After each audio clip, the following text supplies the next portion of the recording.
Hello, and thank you for logging on and checking out this latest edition of BrothaSpeak. I am your host. My name is Heber Brown, and we're joined on my left and my right by the usual suspects on the BrothaSpeak show, two of the most intelligent and articulate brothers that I know. On my left, Mr. Tyrone Keys. Tyrone, thank you for being here once again. Thanks for having me. On my right, Mr. Ted Smith. Ted, thanks for being here as well. We're going to start this particular show off discussing the latest and hottest story as of right now that's going on in the nation. And this situation has to do with Don Imus. Imus and his radio show, and many of you by now have heard, read, or seen the comments that he made about the Rutgers female basketball team, calling them nappy-headed hoes during his radio show, which was also telecast on MSNBC. Since then, there have been a number of protests and outrage. Jesse Jackson, Al Sharpton, Noun, and many others have called for Don Imus's job, and that this week happened. Imus was fired after initially being suspended. Now he's fired, and many speculate that he'll find another very lucrative position very soon. But first, we want to talk about just general reactions to the statement and the outrage. We'll start with Tyrone. Well, Imus has been saying this kind of stuff for 40 years, and it doesn't excuse any of it.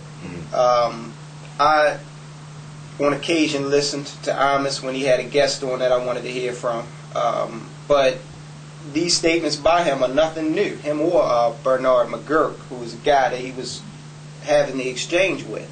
Now, I will say that to the extent that he directed these statements at people who are not involved in the political or media world, which is where Imus usually, delves, I think that, he treaded, a little too far this time. I will say this also. Initially, I felt as though they should not fire him because of the free speech issue. But when I researched it, Imus, in fact, did not have the right to free speech on that program owned by CBS and MSNBC. MSNBC and CBS had the right to free speech. Oh, okay. So it's just, like you can't go into, the Baltimore City public school system and speak. Because I represent them. Exactly. So they did have the right to let him go. Why now? As opposed to the time when he called the New York Knicks a bunch of chest-thumping pimps. I don't know why, they chose now. Or when he called Gwen Ifill, he said, Gwen Ifill's White House reporter, African-American woman, said, it's nice that CBS lets the cleaning woman, she has a chance for advancement, or I'm paraphrasing, but something to that effect. Cleaning lady was included in it. Right. And he called somebody else a quota hire, I believe. I can't remember the gentleman's name, but a renowned sports reporter. Okay, if you read one of his columns, it's obvious that he's not a quota hire. So why now as opposed to then? I think about it in terms of the Dukes of Hazzard. Years ago, during the early 80s when the show was on the air, Confederate flag painted broadly across the top of the car. Yeah. And my family, as well as millions of other African-American families in this country, watched the show. And at that point, we didn't hear a peep out of the NAACP. Movie came out last year, and there was an overwhelming uproar about it. So why do these things happen later as opposed to now?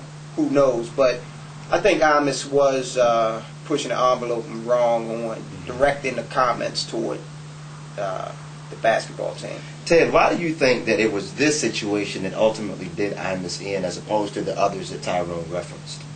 I think two reasons. I think one is that it was directed at a group of African American females, especially I mean, you had just the big Duke situation, and then you have a group of females. I think it's something that when you actually target females, that just really makes it seem a bit more barbaric. And a group of females that didn't do anything to deserve it. And also, I just think that just the timing and the leadership that used it, for an uproar. When you say a group of females who didn't deserve it, and I've been hearing that phrase, who didn't deserve it, in other places as well.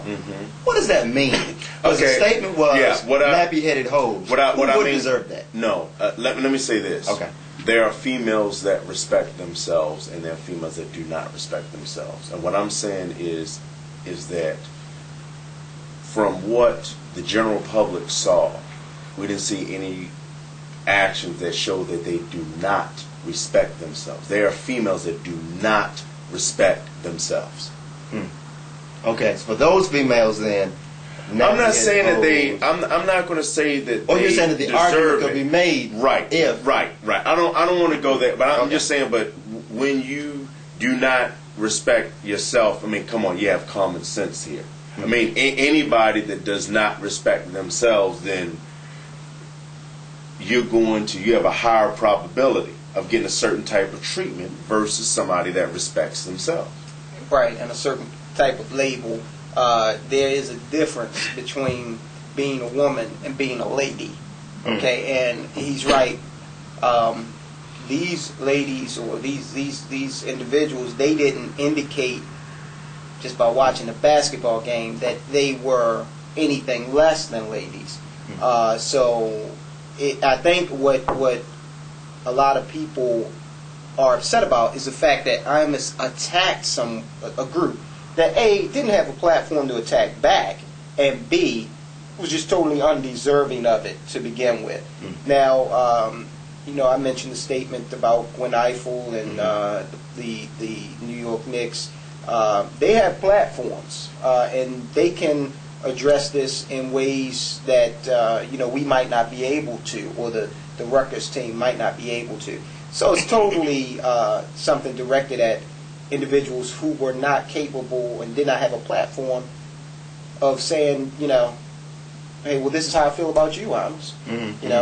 Totally directed at totally defenseless individuals in that sense. Yeah, let's go in a different direction for a minute, because soon after the outrage erupted, discussions on other radio stations began to target Al Sharpton and Jesse Jackson as being ones who simply wait for these types of moments and capitalize on them, or opportunists who really just jump out there when there is an issue. And there's been questions of their credibility and their integrity in dealing with these issues. But my question to you two is, if these two brothers and their organizations have successfully eliminated a man who made this comment, which we all agree was totally uncalled for and inappropriate, racist and sexist, can their credibility be questioned in this particular instance? I think their credibility can be questioned, but I think it's a larger issue. I think a lot of times we get the leaders that we deserve. They led a following of people. They've capitalized on this. We still have a lot of leaders in our midst that capitalize on this. We have radio shows that capitalize on this when they are, guilty of the same type of behavior. I just think there's a larger issue. I think first, Imus is able to speak to what a lot of whites feel, but they can't verbalize. And so they really like that. And behind the stature of being politically incorrect, they like someone like Imus because he can actually verbalize,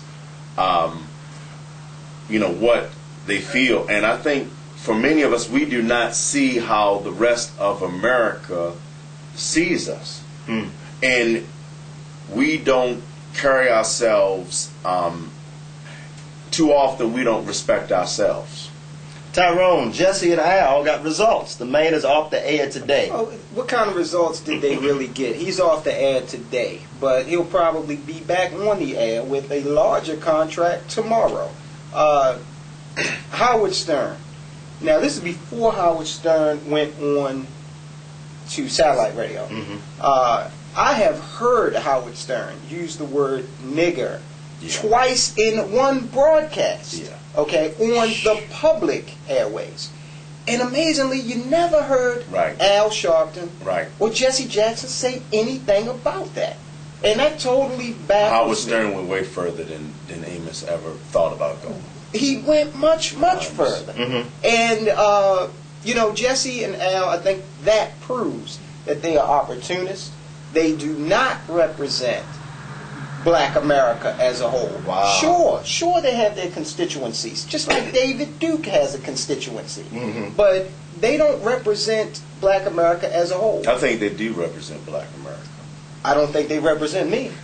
They don't represent you. But I think that because I think that too often we scapegoat white people for too many of our problems. And I don't think that we actually take responsibility for ourselves. So just what they do is, I think, is reflected within the masses of people. I mean, we'll talk more about what Imus is doing in his shameful comments more so than what happens right within our own respective communities. It's easier. Yeah. Well, I mean, so they point the finger, but the masses point the finger. The same radio shows that get on Imus are guiltier than Imus. When we talk about Al and Jesse, is it unfair, Tyrone, that they're, the label's been going out there, opportunists, they're opportunists. Well, is it fair to really expect them to address every single situation that ever arises amongst our people? Absolutely not. Absolutely not. But what it is fair to expect them to do is look at both sides of the issue and to also come out and admit when they may have made a mistake. For example, now it might not be popular to take this stance, but every shred of evidence points to the innocence of those Duke lacrosse players. Now, you may not like blue bloods, but if they're innocent, why would you advocate convicting them?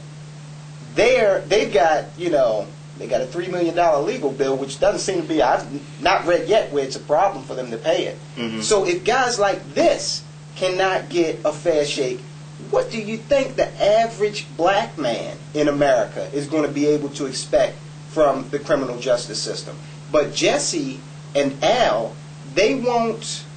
Jesse, they asked him this week, how do you feel about the Duke case, and would you be willing to issue an apology? Because, the presumption of innocent before proven guilty is just, that doesn't even exist in this country anymore. Right. And instead of standing up and saying, which would have been better for the black community, there was a rush to judgment. I may have been a part of that.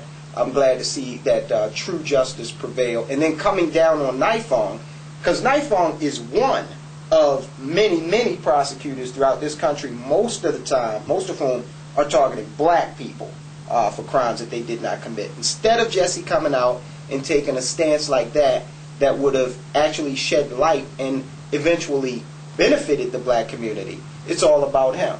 Oh no, these guys they hired a stripper, so they're the scum of the earth. Now let me ask you this question, Tyrone, because I think it's a difficult situation. Because I feel like that those Duke lacrosse players got the best possible public opinion comparatively speaking. Imagine if this was somebody black. I've never seen a black male get accused of rape and anybody stand with them. Hey, look, you're right about that. Anytime is a black male, and anytime is a black male under any charges with a female, with a white female, especially with the white, and even with another female. No. If you're a white man, there you have some measure of support. And you and I agree 1,000% there. And that is a double standard that exists in this country and is supported by the racist nature of a lot of factions in this country. Another example is when the little white girl went missing down in Bermuda. Good God. Greta Van Susteren, she should have bought a house in Bermuda. Yeah. She stayed there and investigated that thing. And, they rushed to judgment on the black guys. And come to find out they didn't have anything to do with it. So, yeah, you're right. Yet and still, that is wrong to have this double standard out there. But again, I cannot support the wrongful prosecution of anyone. Definitely not. I don't care who you are. Let me ask you this question, Tyrone. Let me just ask you man to man. Any case comes down, are they innocent to you until proven guilty? I haven't run into too many people. No, I haven't run into too many people that truly and honestly act and believe on that. When a trial comes down, in their own mind, they formulate a judgment prior and I'm going to tell them you, coming to trial. I'm going to tell you, in a lot of these cases that come up, like with the Duke situation, I say, hey, I'm going to wait and see what happens. However, when it comes to, and this is because I grew up in the inner city, when that cop was accused of rape a few months back, I fully believe, and still believe, he did that. So hold on. Which one? I know Gemini Jones. Gemini Jones, a police officer here in Baltimore City that was accused of rape twice by two different women, and one on two different occasions. One woman alleged that Gemini Jones raped her inside the police station house, and I think the other one was in her home. He was looking for drugs. The justification was, I'm busting in your house because I'm looking for drugs, and this woman alleged that she was raped.